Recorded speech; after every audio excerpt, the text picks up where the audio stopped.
এই জন্যই বলি E20 তেল ভালো না। দেখো আমার নিজের গাড়ির অবস্থা কি অবস্থা, দেখো একদম গাড়িটা শেষ করে দিল আমার। প্রবলেমটা দেখো, দেখাচ্ছি আমি তোমাদেরকে কি হচ্ছে গাড়িটা আমার।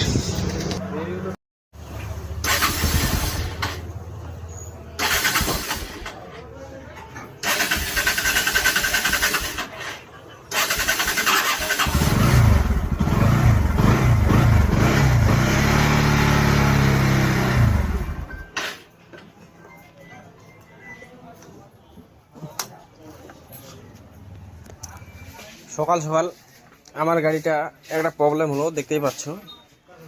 গাড়িটা স্টার্ট হচ্ছে, টুইনিং বসতেছে না, স্টার্ট বন্ধ হয়ে যাচ্ছে। মানুষের গাড়ি বানাই আমি, কিন্তু আজকে আমার গাড়ি প্রবলেম হয়ে গেছে। তো কি প্রবলেম হচ্ছে, তো ভিডিওটা আমি দেখাচ্ছি তোমাদেরকে। এটা হচ্ছে আমার গাড়ি, হচ্ছে NS BSC 160cc। তো E20 তেলে এত প্রবলেম হচ্ছে এখন, দিনের দিন নতুন নতুন গাড়ি সব খারাপ হয়ে যাচ্ছে। এত প্রবলেম হচ্ছে, মাথাটাই খারাপ।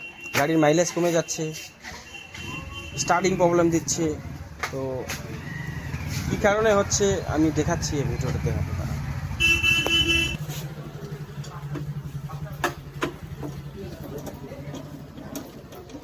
আমার গাড়ির ভিতরে কত নোংরা দেখো, তোমাদেরকে দেখাচ্ছি।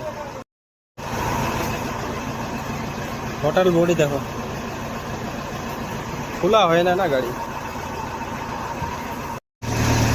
ইঞ্জেক্টরের অবস্থা দেখো, কাঁচড়া একদম। তো তোমরা দেখতে পাচ্ছ, দেখো E20 তেলের মাত্র 18,000 গাড়ি কিলোমিটার চলছে, দেখো এই অবস্থা হয়ে গেছে, এত কাঁচড়া নোংরা দেখে মাথায়। তো এটা আমি এখন ওয়াশ করে নেই, ওয়াশ করার পর তোমাদেরকে স্টার্ট করে দেখাচ্ছি আমি প্রবলেম সলভ হচ্ছে কি নেই। ওয়াশ করা হয়ে গেল, তো ওয়াশ করাটা দেখালাম না, ভিডিওটা অনেক বড় হয়ে যাবে। তো ক্লিনার দিয়ে ওয়াশ করার পরে লাগাই দেখি।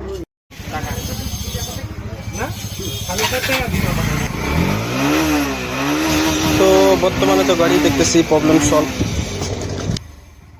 তো কার কার NS আছে কমেন্ট করে জানাও, আর এরকম প্রবলেম হলে আমার সঙ্গে যোগাযোগ করো, অবশ্যই আমি ঠিক করার চেষ্টা করে দেবো। ধন্যবাদ।